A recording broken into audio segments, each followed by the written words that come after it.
Start with a calm truth. The Bell P-63 King Cobra was an American, mid-engined, single-seat fighter developed during the Second World War as the evolutionary successor to Bell's P-39 Cobra. It kept the oddball layout engine mounted behind the pilot, tricycle landing gear, and a long propeller shaft to the nose, but it was not a reskin of the P-39. It was a more mature airframe meant to fix the P-39's ceiling, high-altitude performance, and handling rough edges while preserving the one thing Soviet flyers loved, a heavy, centerline cannon that fired through the propeller hub. In simple terms for viewers who have never heard of it, this was a fighter designed around a single, devastating punch, supported by 4 fast-talking bodyguards, 50 caliber Browning machine guns to set up the shot. The first prototype lifted off on 7 December 1942. Production arrived in 1943, and by war's end more than 3,300 had been built. The United States did not send it into frontline combat in Europe. Instead, most P-63 seconds crossed the pole by the Al-Sib ferry route and wore red stars, not white bars, in the hands of Soviet regiments. Those facts feel counterintuitive until you look at how different air forces solved different problems in 1943-45. The US AAF, flush with Mustangs and Thunderbolts, solved range and altitude first. The Soviets, fighting a grinding land war under thick weather and at practical altitudes under about 20,000 feet for much of the front, solved for acceleration, punch, and radios that let controllers vector a swarm into the right patch of sky. The King Cobra fit that second problem set like a key in a lock. That designed around a punch phrase isn't rhetoric. The King Cobra's calling card lived in its nose. A hub, firing 37mm automatic cannon first, the M4, and on later subtypes the belt-fed M10 coaxial with the propeller shaft, so recoil didn't yaw the airplane off target the way wing-mounted cannons often did. One press of the trigger, in a disciplined snapshot, could turn a skeptical enemy pilot into a disappearing wing shape. Soviet flyers kept the language simple to avoid magical thinking. Walk the Pipper in with the Brownings, steady the sight picture, then one squeeze when the nose fills your windscreen. The US had different evaluators and different priorities. Mustangs were winning daylight escort at high altitude. Thunderbolts were hauling ordnance to tactical targets and breaking up Luftwaffe attacks with high-speed slashing passes. Lightnings were doing long-leg reconnaissance and hunting in the Mediterranean and Pacific. The King Cobra, judged against that portfolio, felt like a solution in search of a US problem. But nations at war rarely share the same problem set, and Lend-Lease was designed to route tools to the hands that would use them. That's why the machine Americans built became, in practice, a Soviet specialty item. If you're picturing something stubby or toy-like, slow down. The P-63E could top out a bit over 400 miles per hour, could get above 40,000 feet, and carried the same quartet of 50 seconds you'd find in a lot of American types, plus that centerline 37. It wasn't a lumbering gun platform. It was an honest fighter with a heavyweight's hook. The surprise for many viewers is that despite being American-made, it did its killing where documented in Soviet colors. And late in the war, it shows up in the Far East against Japan rather than over Germany, even though you'll find persistent memoir claims from German and Soviet veterans that they saw King Cobras in Europe. Official ledgers disagree. The safe way to frame it in a script is to keep the ledger facts in one paragraph, the anecdotes in another, and never mix them without labels. Ledger. First flight 7 December. 1942, 3,303 built. Deliveries to the USSR under Lend-Lease and US non-use in combat in Europe. Anecdotes.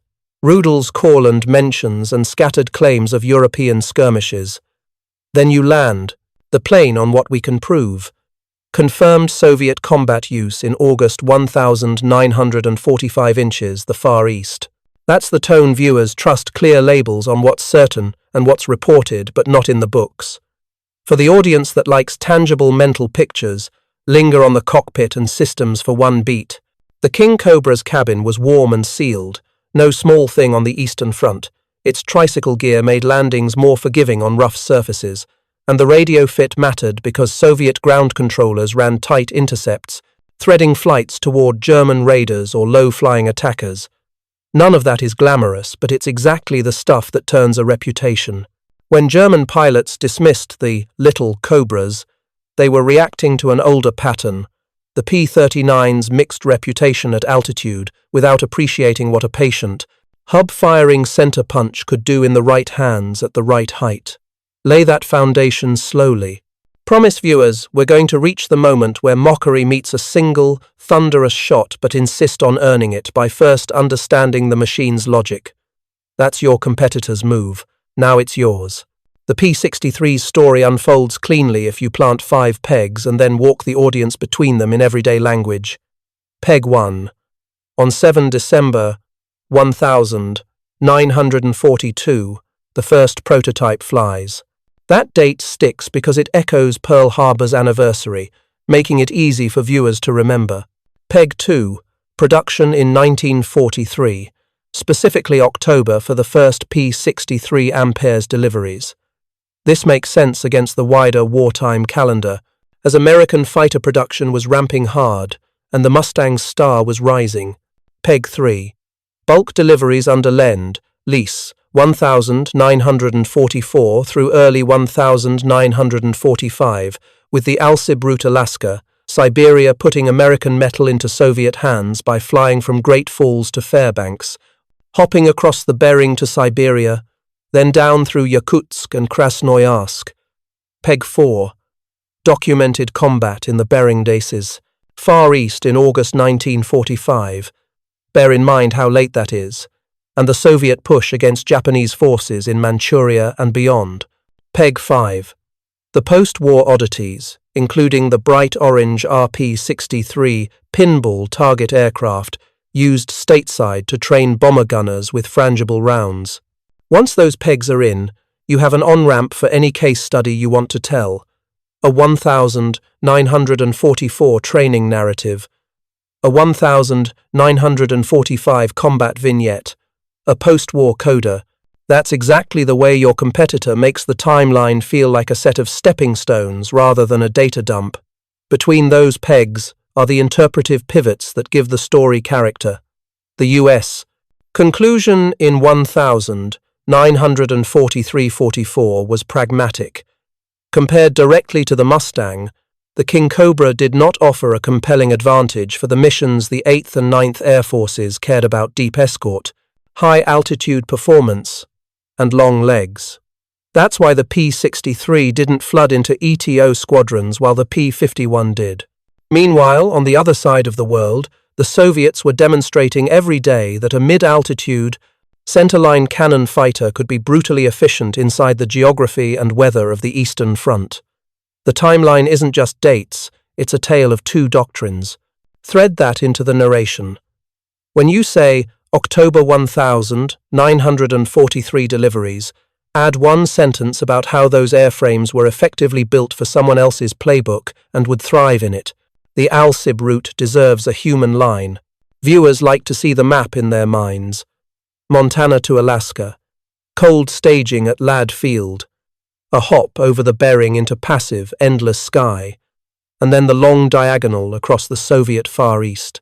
It is a silent testament to Allied industrial scale that hundreds of American fighters and transports took that path in a conveyor of aluminum and fuel. You can give the King Cobra its quiet moment here. Crates of spare Allison engines and cases of ammunition stacked near orange-painted ground heaters, the odd smell of war, glycol and cold canvas, a mechanic fixing a nosewheel shimmy in a stiff wind before the next hop to Yakutsk. These tiny images are how your competitor hides research in narrative. On paper, the combat line lands late. August 1945. Sounds like a coda, not a centerpiece, and that's exactly why you pre-frame it. Explain to viewers that the ledger says Far East combat at the end of the war, while memoirs push whispers of European use. If you plan to include any memoir citations later, say, Hans Ulrich Rudel's Korland mentions signal now that you will treat them as anecdotes, not certified history, and that you will pivot back to what the record can stand on. By separating those streams up front, you disarm the most common YouTube comment wars before they start. Then you tee up the surprise of Chapter 3, the mockery, the perception gap, and why that gap was not only wrong but sometimes fatal. Close the chapter with the pinball foreshadow, because it's such a distinctive image the audience will carry it forward. Tell them, briefly, that after the war the same airframe ended up armor-plated and painted orange, with hit indicator lamps replacing the cannon muzzle in the spinner so trainee gunners could fire frangible bullets that shattered on impact. It sounds insane until you realize it was a way to give crews something like real parallax and closure speed. You're not doing the full segment yet. You're just planting the seed so that when you return to it in Chapter 10, they feel the promise paying off. If you were a German fighter pilot in 1943 with Eastern Front hours, Cobra meant P-39. You remembered a quick, pugnacious opponent that ran out of breath at the heights where reconnaissance and high-cover duels could happen. You heard stories about its nose cannon jamming or its rate of fire being too slow to spray at deflection angles. You also heard about Soviet hits that seemed to explode aircraft with a single thump. That mental model, useful at one time, calcified into a sneer. So when word filtered through of a new Cobra, the reflex was to mock the type as a short-legged brawler, not a sleek interceptor. That's the setup your title promises. German pilots mocked the tiny P-63. This chapter's job is to show why that reflex was dangerous, not by dunking on those pilots, but by laying out how the context had shifted while their mental model hadn't. First, explain how the Soviets actually fought with Cobras, a point that gets lost when viewers import Western labels like ground attack and paste them over Soviet doctrine. The Russian phrase Prikrytaye Sukhoputnik Voisk, the air protection of ground forces, did not mean strafing tanks all day. It often meant low to mid-altitude patrols to keep enemy bombers and fighter bombers off your own troops, plus opportunistic pounces on low-level raiders and reconnaissance aircraft. That's a fighter pilot's work, just at altitudes and range bands chosen by necessity. In that bracket, the P-63's mix of stability, radio control, and one-shot lethality was tailored to the problem. Label the doctrinal difference explicitly, and you give your audience the lens your competitor always gives theirs. Here's why the same airframe looks weak in one mission set and ruthless in another. Second, take a quiet beat for psychology. Pilots everywhere develop heuristics under stress. Spitfire climbs like this, P-47 dives like that, yak at 10 o'clock means those heuristics save lives until they don't. When a new subtype arrives that fixes the old subtype's biggest sins, the old heuristic becomes a trap. That's the King Cobra's wild card. Compared to the P-39, it breathed better, retained energy better, handled better in the vertical, and kept the very feature that scared people, a centerline 37 that didn't yaw the airplane off target when it fired. A German pilot rolling into a merge expecting that old Cobra might fly an old counter that opens an angle the P-63 can exploit. That is the narrative hinge that lets you pivot from mockery to silence later, and you should write it with empathy rather than contempt. Your competitor is never snide. They present the data and let the viewer feel the turn. Third, connect the perception gap to radios and control. The Soviet advantage with Cobras wasn't mythical, invincible aces, it was method. Ground controllers with clear comms could push flights into the right box of sky, so the first sight was often a fat, closing target. In that moment, the difference between a centerline, 50 battery, and a centerline 37 is not theoretical. It's 1 second on the trigger instead of 3, one hay burst instead of a stitched zipper of ball and AP. You can dramatize that with a sensory line. The cockpit is warm and loud, the sight steady, the voice in your ear curt, and you know this is a one-squeeze situation. But keep the math near at hand so the audience sees the mechanism, not just the movie. The M4 cannon's cyclic rate was on the order of 150 rounds per minute. The later M10 ticked a little faster, and because it was belt-fed, doubled practical on-board ammunition from about 30 to about 58 rounds on late P-63 as. That doesn't turn it into a spray and pray hose. It turns it into a weapon you can use 2 or 3 times per sortie if you discipline your shots. That discipline is the whole point. Finally, pre-handle the comment you know is coming. If it was so good, why didn't the Americans use it in Europe? Answer it without heat.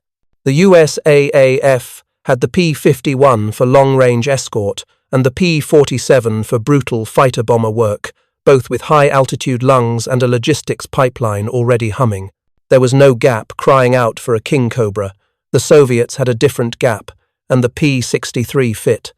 That's all. No conspiracy. No, they hid it.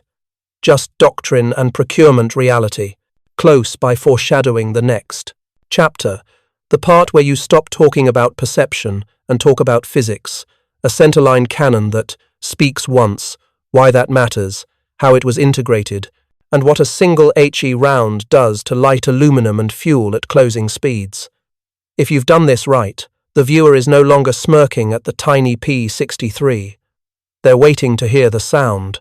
Lay out the mechanism in plain language first. The P-63's cannon sat on the airplane's centerline and fired through the hollow propeller hub. That means recoil came straight back along the aircraft's longitudinal axis instead of yanking one wing down or twisting the nose. When you pull the trigger and the gun fires, the sight picture stays truer, especially for a single, timed squeeze. The gun itself, the 37mm automatic gun M4, was a recoil-operated autocannon designed between the wars, pressed into aircraft service during 1942, and mounted famously in the P-39 and P-63. Its cyclic rate was roughly 150 rounds per minute, about 2.5 rounds per second, and it typically fired high-explosive tracer ammunition in Soviet service, though armor-piercing and other loads existed. Early installations fed from a 30-round drum. Later, P-63 Amperes 9 and onward models used the M10, a belt-fed refinement that bumped rate of fire slightly and, crucially, increased ammunition stowage near 58 rounds. Translate that into cockpit reality so the audience feels it. Early block pilots had 1/2 minute of theoretical continuous fire. They would never use that way. Late block pilots had nearly a minute, but what they actually used were 1 or 2 round taps when the sight picture was perfect. That is where the phrase, "it speaks once," earns its poetry. Now describe what a single hit does without gore or exaggeration. A 37mm Het round striking a fighter-sized target at closure speed doesn't need to saw a wing off. It needs to fracture a spar, rupture a radiator line, shatter the canopy frame, or most commonly set a fuel or oil fire with overpressure and fragments. Because the gun is centerline, parallax is minimized, convergence worries are less of a guessing game, and you're walking fire from the fore. 50 seconds becomes a practical tool for calibration. The Brownings do the talking. The 37mm clears its throat and ends the conversation. This is also why the King Cobra's gun system stayed useful, even if its rate of fire seems modest on paper. You aren't trying to rake a bomber formation at 600 yards with volume. You're trying to make a disciplined 150 to 250 meter snapshot on a target whose shape fills your circle. Teach the audience the geometry. A short burst of 50 seconds prints the line of impact. You correct a mil or two of lead, hold your breath for a half second and squeeze. The airplane shudders differently on a 37 than a 50 stream. Pilots describe it as a firm kick through the seat rather than a buzz in the stick. That sensory line anchors the physics. Place this weapon in its airframe so it doesn't feel like a gimmick. The P-63E's performance figures the 400+ mile/hour ceiling of possibility, the ability to climb and play in the mid-20s of altitude, the sturdy tricycle stance that made it a forgiving ship for eastern weather support the story that this wasn't a gun with wings. The point is that the gun complemented a solid fighter rather than excusing a mediocre one. If you want a crisp, on-screen, fast facts moment that doesn't feel like a dry spec block, do it as a voiceover while you quietly track across photos. 137mm in the hub, 4. 50 seconds in the nose and wings. Allison V 1000. 710 making over 1,300 horsepower, just over 400 miles an hour in late models. Service ceiling north of 40,000 feet. Then land the camera on the spinner and the long propeller shaft, because visually connecting prop hub to gun barrel makes the engineering solution obvious even to casual viewers. Don't dodge the drawbacks. Your competitor never does. A 37mm with a modest cyclic rate punishes sloppy deflection shooting. If you're used to hosing a target and walking hits in, you'll hate it. If your convergence is off or your sight picture is swimming, you will burn through a small ammo supply and get nothing but a glowing barrel for your trouble. There were also teething complaints about jams on early M4 installations and the drag of babying the trigger like a rifle rather than yanking it like a machine gun. This is where the belt-fed M10 matters in your script. Explain that the belt didn't just add rounds, it improved feed reliability and let pilots think in terms of several discrete chances per sortie, rather than one drum and pray. Give a simple mental math line the audience can repeat. A King Cobra pilot with an M10 had maybe 2 or 3 quality shots in him if he stayed patient. Then widen the aperture. Centerline cannons weren't unique to Bell. The Germans put 30mm Mk 108 seconds in 109 noses and Me 260. 2 seconds, the Soviets loved centerline punches in Yak and Lag families. The British experimented with 20mm Hispanos in synchronized mounts. But the P-63's combination single heavy cannon through the hub, backed by 50 seconds, on an airframe expressly improved from P-39 lessons, made it an unusually coherent execution of the idea. In the specific envelope where Soviet controllers vectored flights low to mid-altitudes, short sprints to contact, quick merges, the design's theory matched reality. That is why this chapter ends where your title points. The enemy's smirk disappears when one centered burst rips through a wing root or engine mount. If you want to add a single, responsibly framed anecdote, you can. Note that German memoirist Hans Ulrich Rudel wrote of encountering American types, especially Airacobras, King Cobras, over the Courland pocket in early 1945, and that similar claims pop up elsewhere, but then immediately label them as reported but not in official Soviet records, and pivot back to the documented Far East actions your later chapters will cover. The audience learns that you are allergic to over-claiming, which paradoxically makes your dramatic beats hit harder. End with the shot you'll pay off in Chapter 8. A visual slow motion of a sight picture settling as the 50 seconds wink. The pipper holds, and then there's a single, throat-clearing flash from the hub. The sound design drops to a thud rather than a roar. The target doesn't explode into movie debris. It simply folds wrong, trailing a dirty smear of smoke as gravity writes the rest. Tell the viewer the truth in one sentence. At the altitudes where most people actually died in air combat on the Eastern Front, patience plus a centerline 37 was a better teacher than swagger. The mockery was a memory. The lesson was immediate. Core program history, production figures, first, flight date, lend, lease delivery emphasis, and the ledger versus Promare. Memoir tension are summarized from standard references on the P-63, technical data on the M4 divided by M10's rate of fire and the belt, feed divided by 50, 8-round upgrade come from technical overviews. P-63E performance figures and armament are drawn from museum fact sheets. Pinball details about the spinner light and frangible ammo training are taken from specialist histories. For transparency, first, flight date, production and Soviet use, and the Courland anecdotes are drawn from a consolidated encyclopedia entry. M4 divided by M10 details, including belt feed and rate of fire, are from a technical overview. The P-63E performance divided by armament block is from an official museum fact sheet, and the pinball spinner light detail is corroborated in multiple secondary explainers. The King Cobra only makes sense when you see the gun and the airplane as one thought. Bell didn't bolt a cannon onto a weak frame. They reworked the entire layout, learned from the P-39, so the heavy weapon sat on the centerline without twisting the nose. The fuselage could soak recoil without shaking itself apart, and the pilot could hold a steady sight picture long enough to make a single, clean squeeze. The engine sat behind the pilot to keep the nose slim and the spinner free for the gun barrel, and a long shaft carried power forward to the propeller. That odd architecture gave you a narrow cross-section and a stable gun platform. The tricycle landing gear that looked civilian, to some eyes paid for itself in bad weather on rough fields, because the airplane didn't try to dig its nose into ruts on rollout, and it behaved for young pilots. The cockpit was warmer and tighter than many open or drafty contemporaries. Radios were better than what Soviet pilots were used to on domestic types, and the sight picture over the nose felt honest.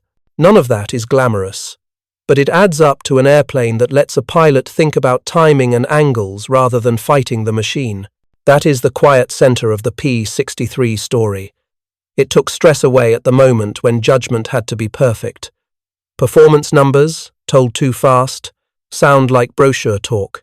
In plain language, the late King Cobra could run a little over 400 miles an hour, climb strongly enough to play in the middle altitudes where most Eastern Front fights actually happened, and still carry 4 50 caliber Brownings as the rhythm section for the hub firing 37 millimeters.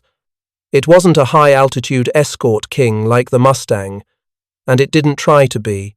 It was a mid-altitude knife with a hammer in the handle.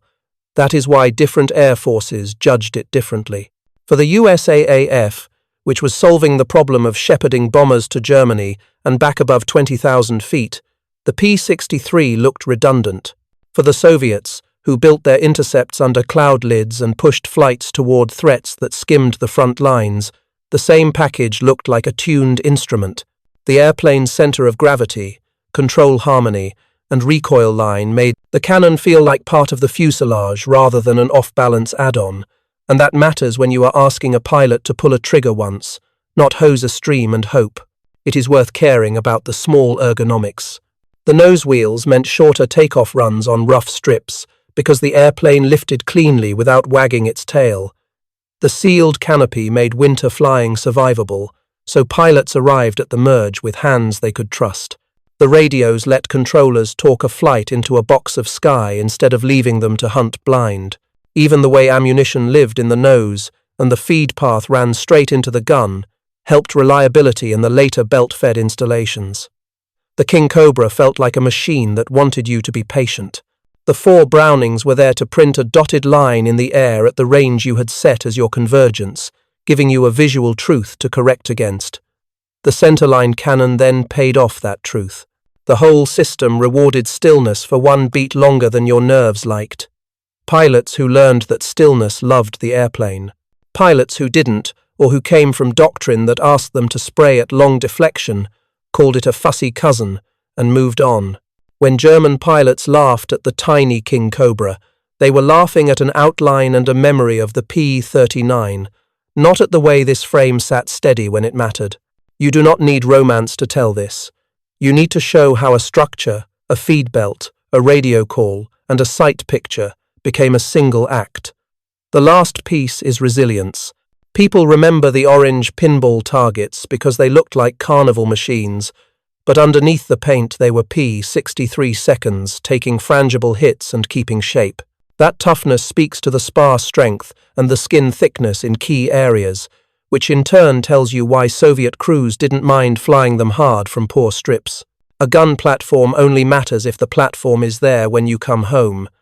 The King Cobra's honest handling on approach, its good manners under power changes, and its forgiving gear gave it a margin that saved bent airplanes from becoming dead pilots. In a long winter of short missions, that is not an accessory feature.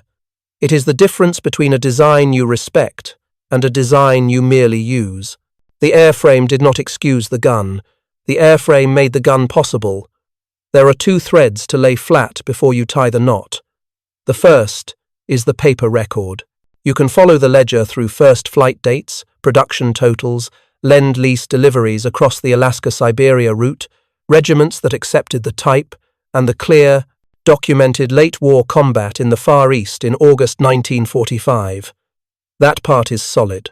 The second is a set of persistent memoir claims and after-action glimpses that say German pilots saw King Cobras on the European front late in the war, often bundled with mentions of Airacobras and American-built bombers in the same sector. That part is noisy. Official Soviet records are cool to the idea of P-63 seconds over Europe. Veterans' memories tell another story in some corners. Your job, if you want the viewer to trust you, is to hold those two threads apart with clean labels. When you stage the mocked until beat, you tell it like this. In the East, German flyers who had logged hours against P-39 seconds thought they knew the Cobra family. They dismissed reports of a new one as more of the same. And in encounters at the altitudes they assumed favored them. The new centerline gun on a steadier platform erased the gap between a sneer and a mistake. That turn works even if you anchor it in the confirmed Far East use rather than in disputed European sightings. The reaction is the same. Opponents who thought the Bell silhouette meant a short-legged nuisance discovered the consequences of a single hub firing He strike. The shape of the moment is simple.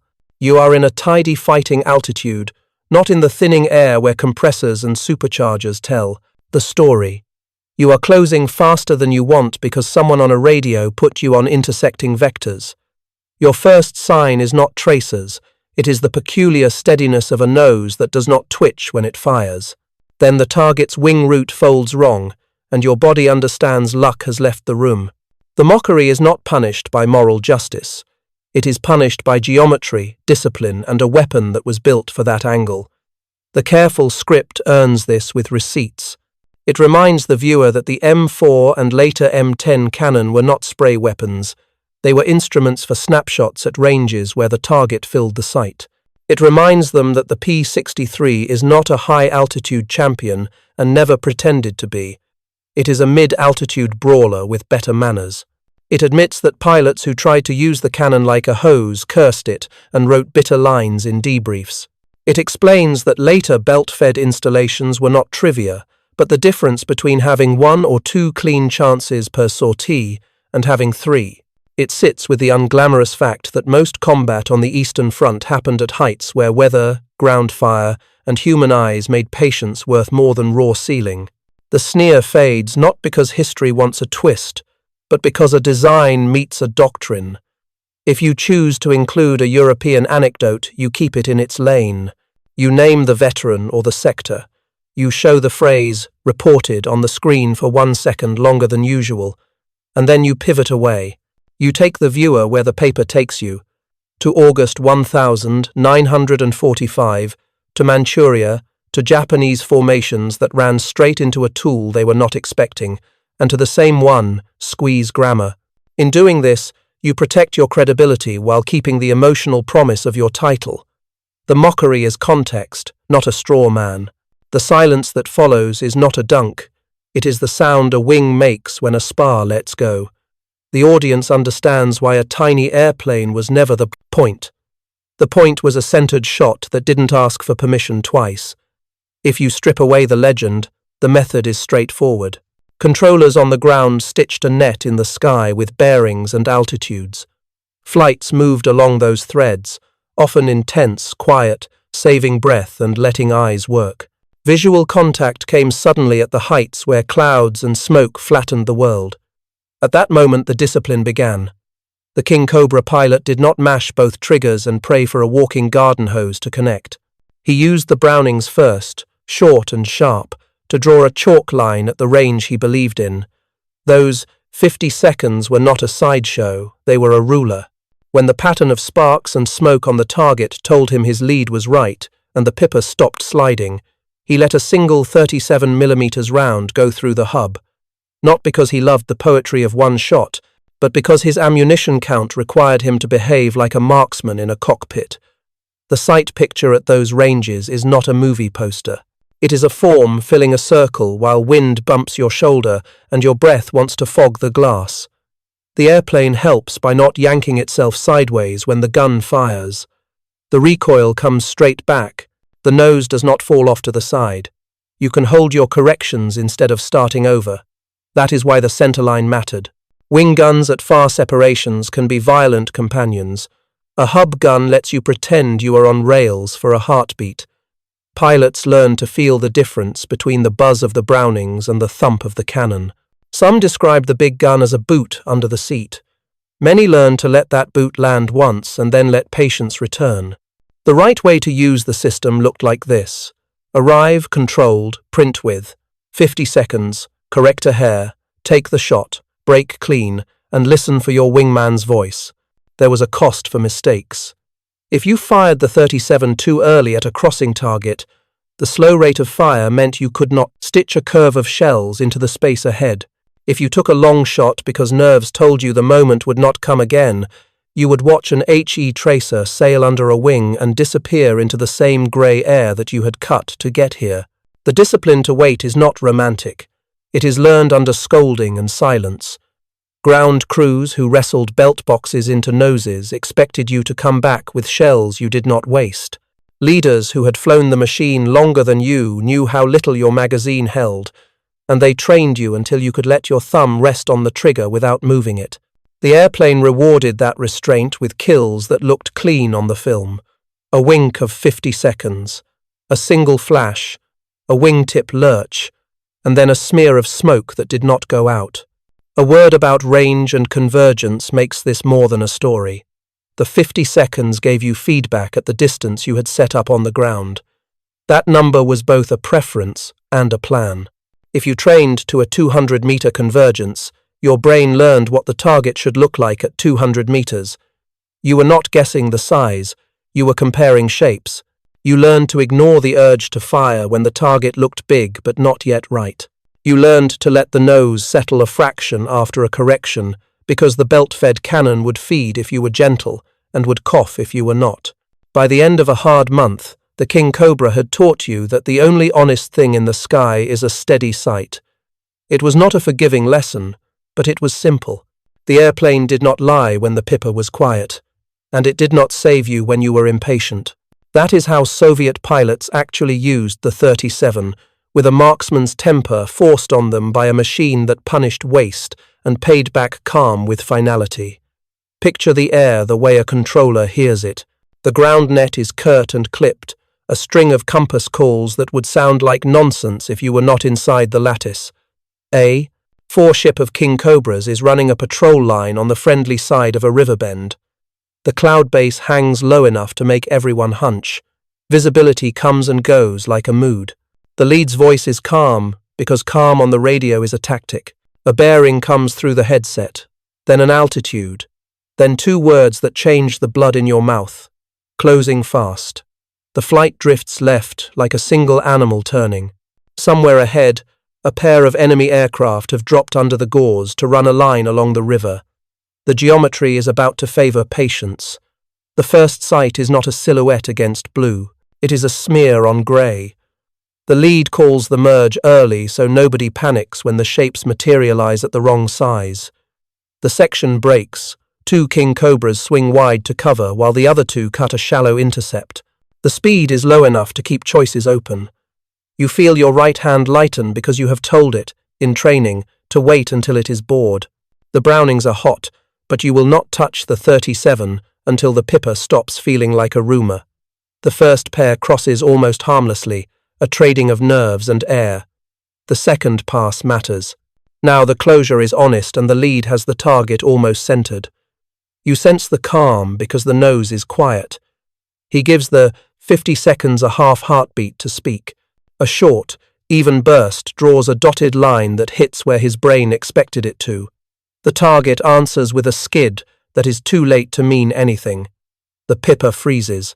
The pilot does the smallest thing he will do all day. He presses.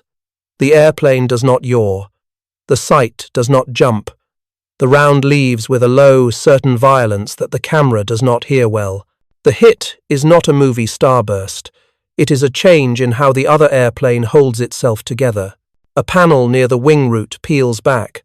Then a brown smear begins at the trailing edge and turns to black as the slipstream tears at it. The nose of the target drops like someone let go of a T-string. There is no second shot because there is no reason for a second shot. The shooter already has his thumb off the trigger, and the Browning's quiet. He is flying again, not aiming, because the next danger is not romantic either. It is the other enemy pilot, who has just seen his world edit itself, and it is the ground, which will pull at a distracted fighter until it has company. On the film, the sequence will look easy. On a gunnery board, someone will draw lines and write altitudes and nod at the spacing on the tracer frames. On the line that night, the ground crew will count shells and find that the big box is missing one.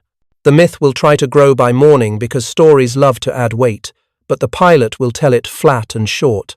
He will say the radios were good, the air was ugly, the sight was steady when it mattered, and the gun did what it does if you let it speak once. That is the entire gospel of the P-63 inches one pass. A steady platform under a centerline cannon let an ordinary pilot act like a marksman for a single second. And in that second, all the sneers in the world could not change the math. The aftermath matters because it teaches the rest of the flight. The wingman who held his fire learns that not shooting can be part of the kill. The section that stayed wide learns that spacing won the freedom to cover the egress rather than pile into the same cone and swap paint with a friend. The controller on the ground hears calm voices instead of overlapping panic and learns that the net can push fighters into a merge without making a mess. The crew chief who wipes oil off a spinner learns that a feed belt did not kink under stress.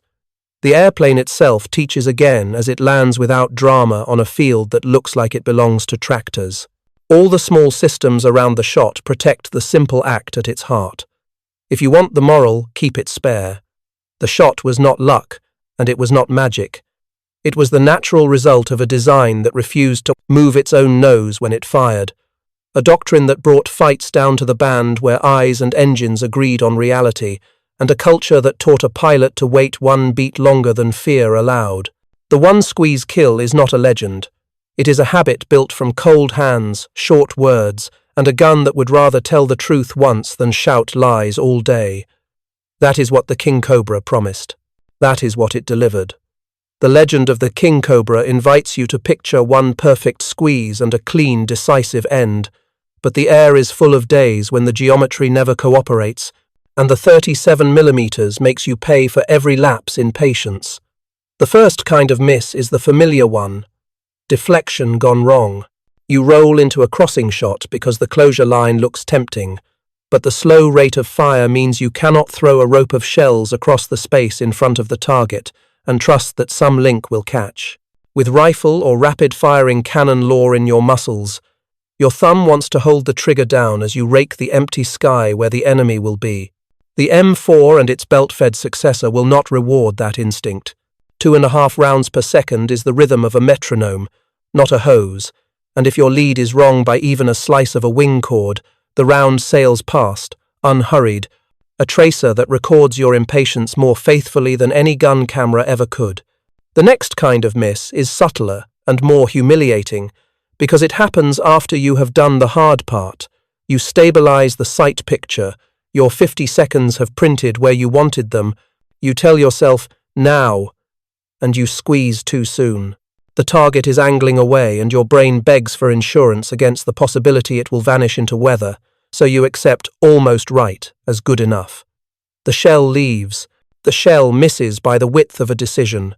And suddenly your tidy plan has to live with the fact that there are only a few dozen heavy rounds in the airplane, and one of them is gone. Pilots don't write poems about that feeling. They mutter, breathe out, and fight the animal urge to salvage the moment with another bad shot that spends a second round at the same wrong solution.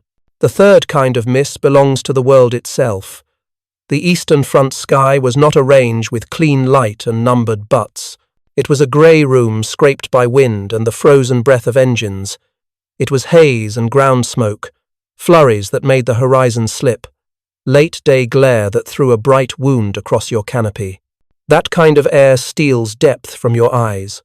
When you think you are seeing a perfect 200-meter picture because the silhouette fills the circle the way the training poster said it should, you may be looking at a 160-meter lie or a 250-meter trap. The Brownings can help you truth test that impression only if you let them.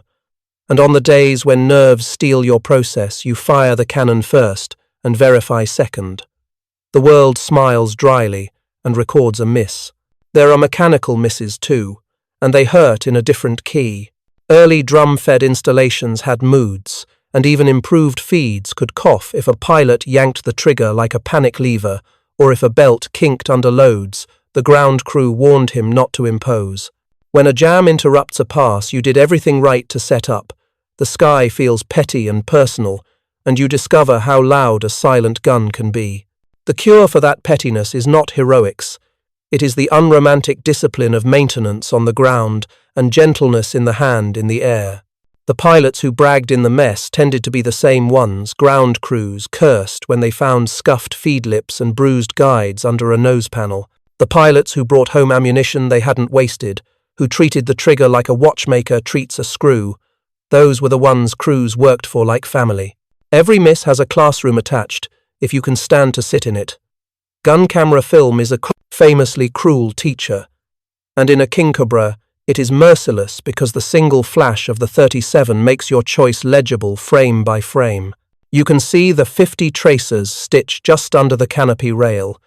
You can see the nose dip a hair as you overcorrect.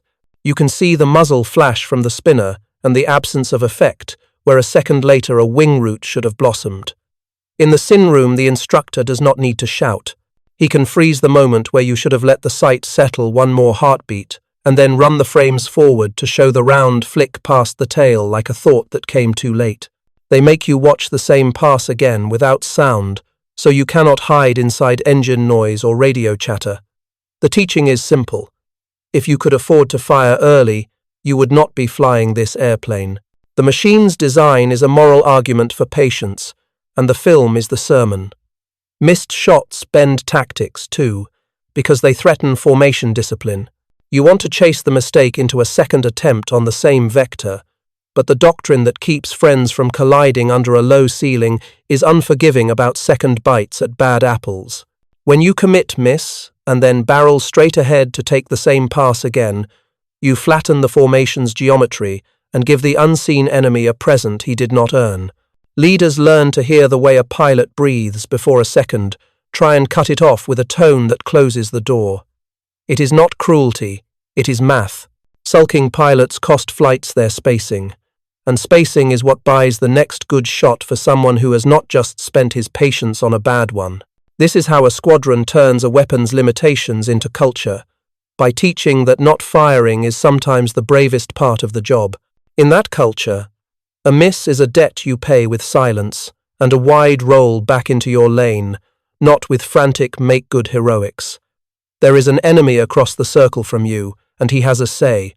A good adversary reads your weapon as clearly as you read his, and once word spread that the Cobra's big mouth only spoke every fraction of a second, some German and Japanese pilots developed darting, jerky counters designed to make a patient marksman doubt himself at the last instant. A wing rock here, a snatch of rudder there, a shallow skid that ruins the neatness of your lead. The tricks are small and maddening.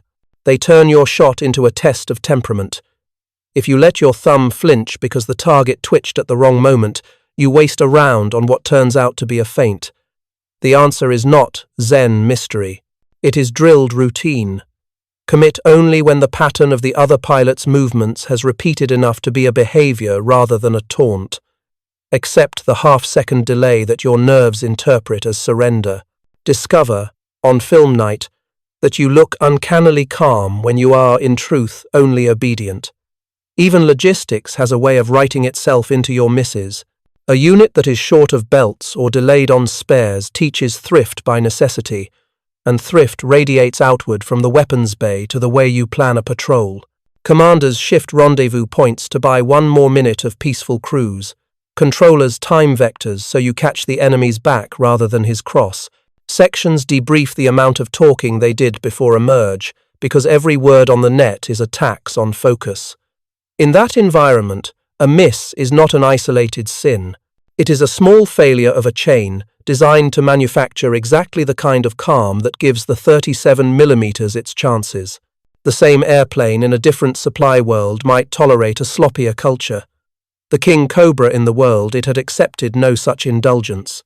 There is one more kind of miss, the ugliest, and it lives in the space between pride and fear.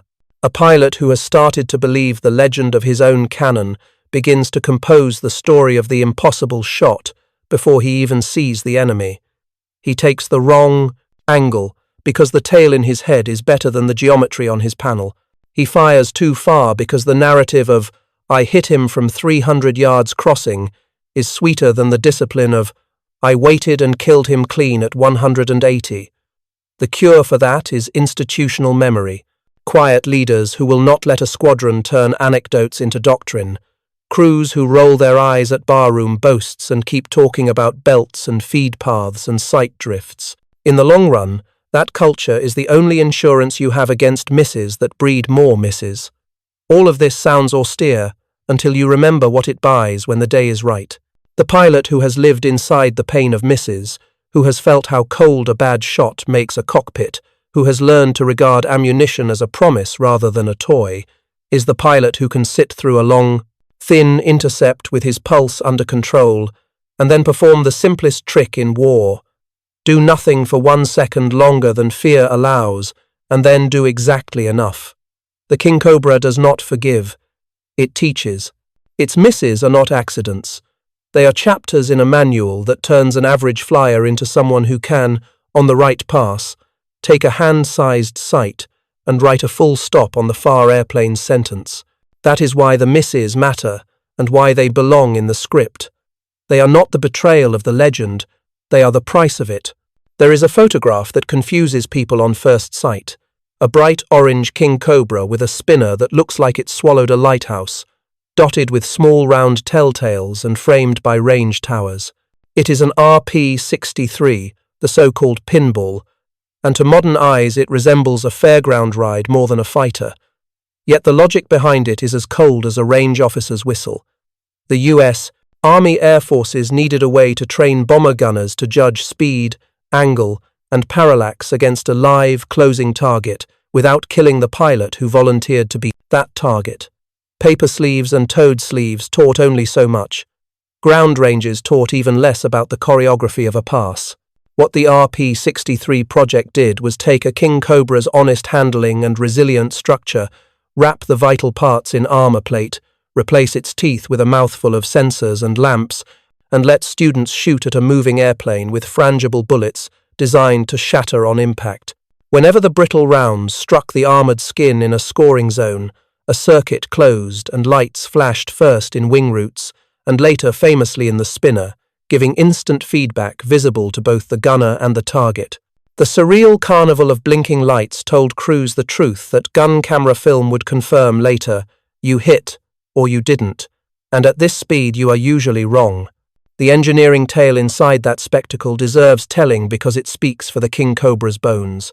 An airframe that can be armored until it resembles a safe box, then fly predictable patterns at varied speeds for hours, then come home after being pelted with thousands of frangible rounds, is an airframe that starts robustly. The P-63 needed a stable platform that would not serpentine under the irregular push of simulated hits and the small trim changes that come with added weight. It needed landing gear that forgave imperfect approaches from pilots who had spent all day acting as someone else's mark. It needed cooling and visibility that made the odd duty sustainable. The king cobra ticked those boxes because the same qualities that made it a steady gun platform in combat centerline mass, tricycle gear, well-sorted control harmony, made it a steady target in training. The airplane's eccentric layout turned into an asset, with the engine behind the pilot and the long nose mostly occupied by empty space and mechanisms.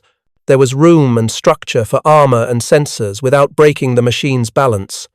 The pinball nickname blinds casual listeners to how serious the work was. Teaching a bomber crew to lead a high-closure pass is not a matter of shouting, "More in front," over an intercom. It is teaching muscles to move before the eyes have settled, to aim at a place where an airplane will be when your bullets reach the space, and to keep rhythm under fear. No simulator of the period could moralize a gunner that way. Only an airplane that threatened to thump past his window at the wrong distance could do it. The RP-63 crews flew that threat over and over so strangers in a fuselage could develop the calm that escort fighters begged them to have in the European winter. If the King Cobra had been flimsy, or squirrely, or fragile in the gear, the program would have turned into a parade of ground loops and Hangar Queen repairs. Instead, squadrons of orange King Cobras worked as airborne metronomes, telling gunners the same merciless truth. The 37mm told King Cobra pilots, "You have 1 second less than you think, and 1 correction more than you want." There are curious technical echoes between the trainer and the fighter that sharpen the thesis of this whole story. In combat, the P-63's centerline cannon matters because it keeps the sight steady when the weapon speaks. In training, the RP-63's centerline lamp mattered because it put the feedback right on the airplane's nose, in the gunner's eye line, where his brain could not pretend it hadn't seen it. In combat, discipline is measured in how long a pilot will wait for the pipper to stop twitching. In training, discipline is measured in whether a gunner can keep his lead picture honest, even as a painted, blinking target threatens to steal his attention sideways. Both disciplines depend on a platform that refuses to add its own quirks to the equation. The King Cobra's refusal to twitch under anxiety, its architecture's quiet, is what made the lethal gun honest and the harmless lamp helpful. People who measure war by glamour tend to skip this chapter because it looks like an intermission. It is anything but. The American decision not to send the King Cobra into European combat made logistical and doctrinal sense, but it did not consign the type to irrelevance. Instead, it entrusted the airplane with that least romantic of jobs, making other people better at their jobs.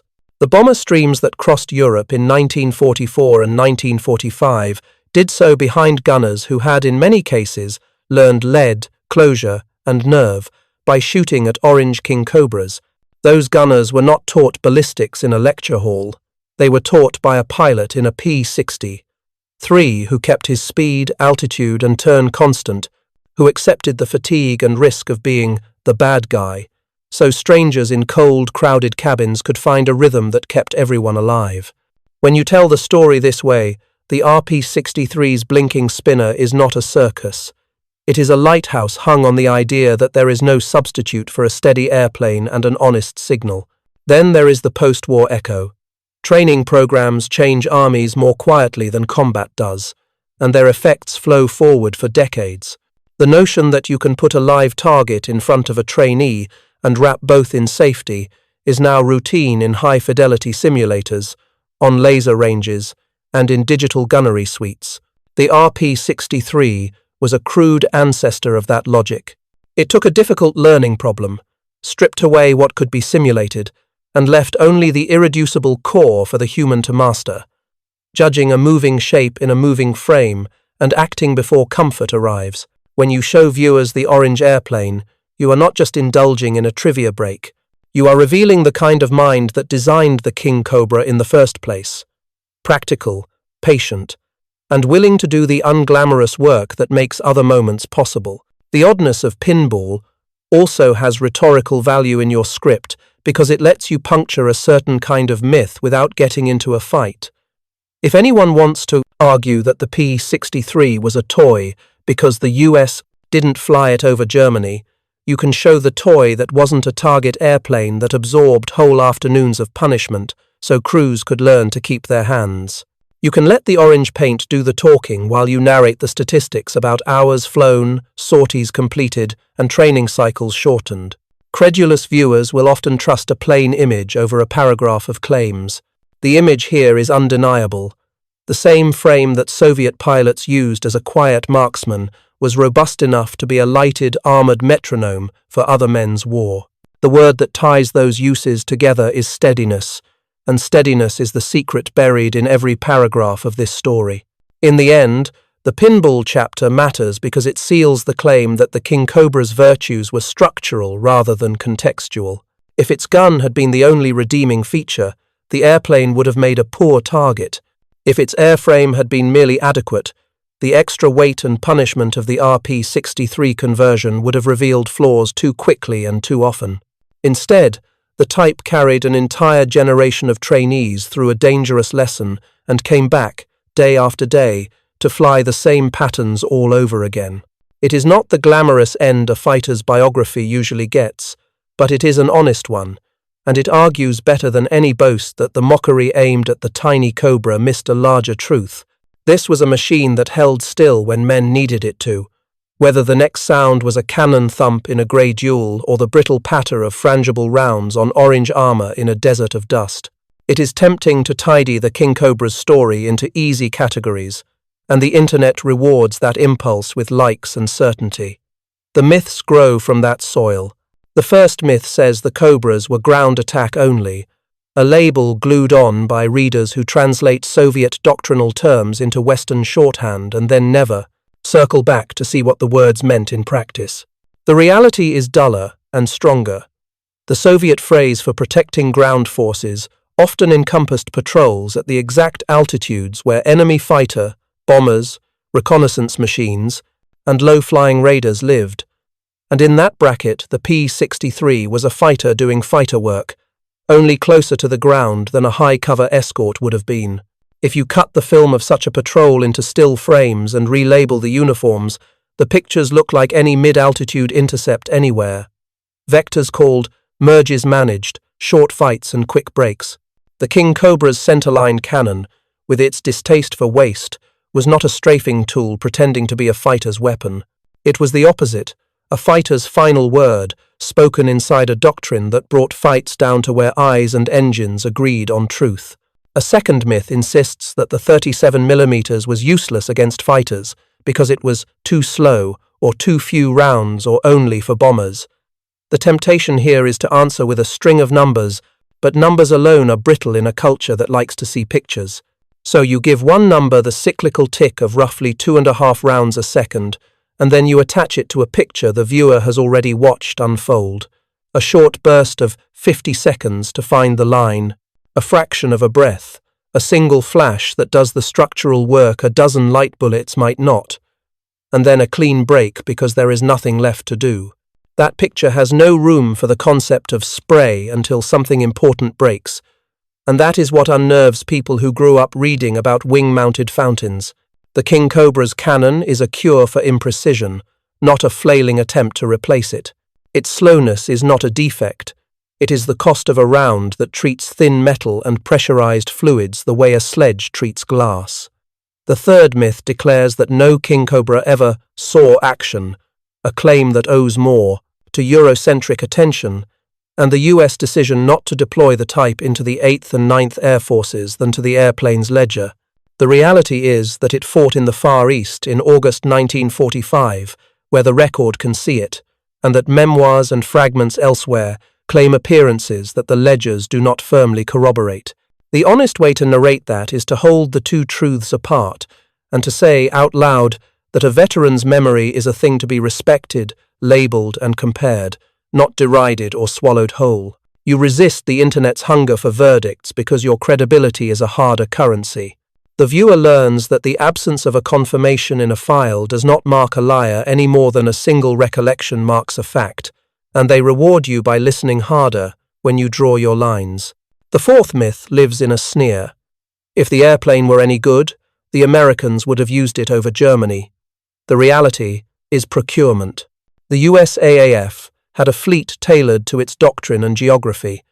It had a Mustang for long-leg escort at high altitudes, a Thunderbolt for brutal fighter, bomber work and energy fighting, a Lightning for long-range tasks and specific theaters. It did not need a mid-altitude marksman with a heavy centerline punch in a war where its pressing problems lay elsewhere. The Soviet Union did. This is not a morality tale. It is an inventory list with weather attached.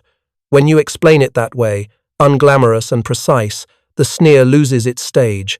The King Cobra's gentile fate in American hands training pinball, and the limelight only in museums frees it to be exactly what it was in Soviet hands.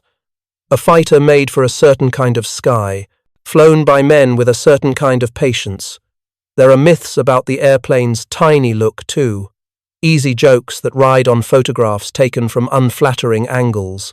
Those jokes collapse the second you translate dimensions into what pilots care about in a merge. Profile presented. At a closing angle, the steadiness of a sight when a weapon fires, the way an airplane holds energy through a gentle vertical and refuses to wag when a human gets clumsy. Size is a friend and a foe differently in different fights. The King Cobra's narrow nose, a gift of its odd engine placement, is a friend to a centerline gunner because it leaves less airplane to obscure less truth at the exact moment you need to see clearly. Arguments about smallness are pub talk. Arguments about sight pictures are war. A myth about jams is worth answering because it respects the pain that bred it. Early M4 installations could cough, and pilots felt betrayed when a perfect setup met a stubborn feed. The cure was not denial but engineering and behavior. The belt-fed M10 had fewer moods than drums did, and pilots treated the trigger like a violin bow rather than a doorbell. The myth that the cannon always jammed survives because it told a comforting story about blame. The reality that the cannon punished bad hands and tired belts changes nothing about the sorrow of a lost chance, but gives crews something to fix and pilots a way to improve. A mature script puts that in adult language and moves on. Finally, there is the myth that the King Cobra was a gun with wings, implying an airframe that excused its own mediocrity with a party trick. The pinball chapter weakens that. But you can also answer it simply. An airplane that climbs, runs a bit over 400 miles an hour in late Marks, and carries a quartet of Brownings to walk its heavy punch onto target is not a trick. It is a balanced tool sharpened for a particular job. When doctrine and geography gave it that job, it wrote short sentences in the sky. When doctrine and geography asked for other virtues, other airplanes answered. This is how grown-up histories talk about machines. They do not vote for them, they place them. If you insist on naming a single reality that exposes the veins of every myth, here, choose patience. The King Cobra's stories, good and bad, are all about time. Its victories came from pilots who bought a breath and spent it on steadiness. Its failures came from thumbs that moved when fear said, now, and training said, wait. Its utility as a trainer came from hours of steady patterns flown so others could learn to see the future of a moving shape. Its contested sightings come from memories that grow more vivid as years make lonely moments into anchor points. A weapon's myths are usually about glory. The King Cobra's reality is about discipline. The more plainly you tell that truth, the more your viewers will trust you when you ask them to imagine the last chapter. Every story you have told so far has left fingerprints on the same pane of glass, and in this last stretch you can hold it up to the light without raising your voice. The P-63 is not a legend because it rewrote the physics of air combat, or because it enjoyed the headline roles that prettier fighters did. It is a legend of fit, a machine whose structure, systems, and peculiarities matched the way one ally chose to fight and the weather and altitudes that ally inhabited. The centerline 37mm is the headline because people love an instrument with a name, but the quiet hero of the plot is steadiness. The airplane held its nose when it mattered. The gun returned the favor by asking for discipline rather than theatrics. The radio net stitched those virtues together by putting pilots in the right box of sky at the right moment and then keeping the air clean enough for calm speech. That triangle platform, punch, and control is the geometry that turns mockery into silence. Mockery matters because it is not just a line in your title, it is the grain of a real human problem. Pilots fight as much with their memories as with their hands, and the memory of the P-39's shortcomings at altitude, of its jams and its quirks, became a shield of jokes that protected German flyers from having to update their beliefs under pressure. The King Cobra did not argue with them. It did not growl or glitter. It simply brought a steadier platform to the same fight and put a heavier round into the part of the enemy's airplane where flying lives. That unromantic correction is what you are asking the viewer to respect. It is the same correction a surgeon makes when she chooses a tool that cuts slower but cleaner because the anatomy demands it. The same correction a musician makes when he turns down a flashy riff to hit a note that carries.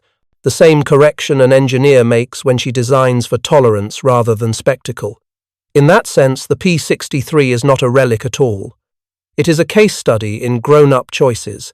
The pinball detour is no longer a detour by the time you reach for the exit. It is a mirror. In combat, the King Cobra's steadiness let a pilot act like a marksman for 1 second. In training, the same steadiness let an orange airplane teach strangers to keep their hands when a target promised to steal their eyes.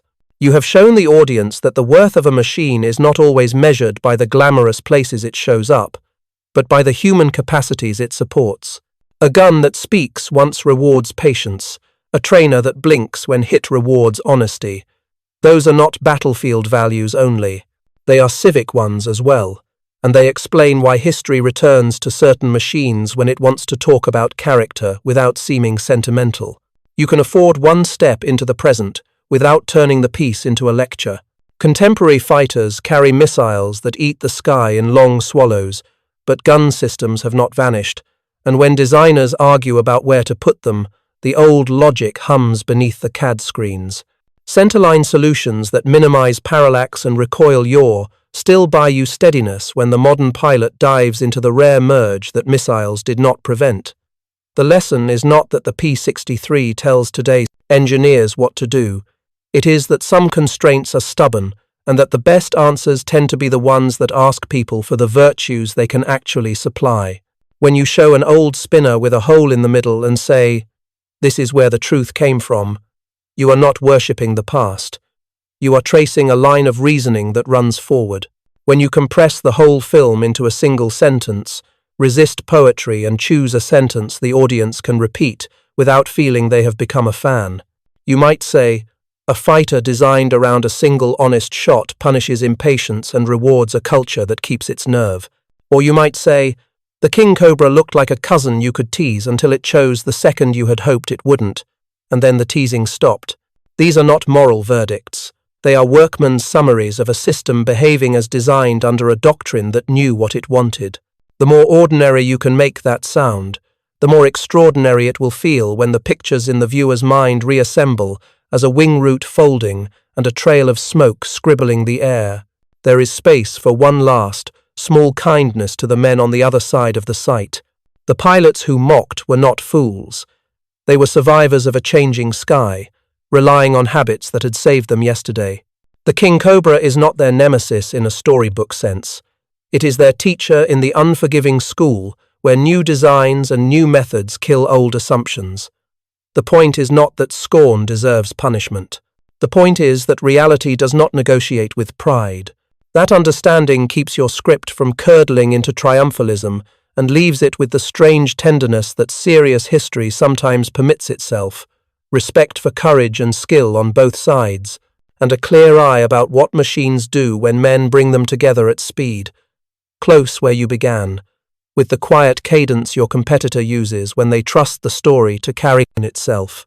Remind the viewer what the King Cobra was in one breath, an American mid-engined fighter built around a hub-firing 37mm, flown mostly in Soviet colors, too late to be a star in Europe, early enough to write a signature in the Far East, and sturdy enough to teach Americans how to shoot without killing their teacher. Remind them what the mockery missed, how a steadier nose and a heavier round change a duel's grammar, and then give them the line they can carry into comment threads and conversations without needing a diagram. Sometimes, in war and out of it, the winning move is not to do more, faster. It is to hold still long enough for the one act that matters to become possible, and then to do only that. The King Cobra's 37mm lived to speak that sentence once. When it did, there was nothing left to say.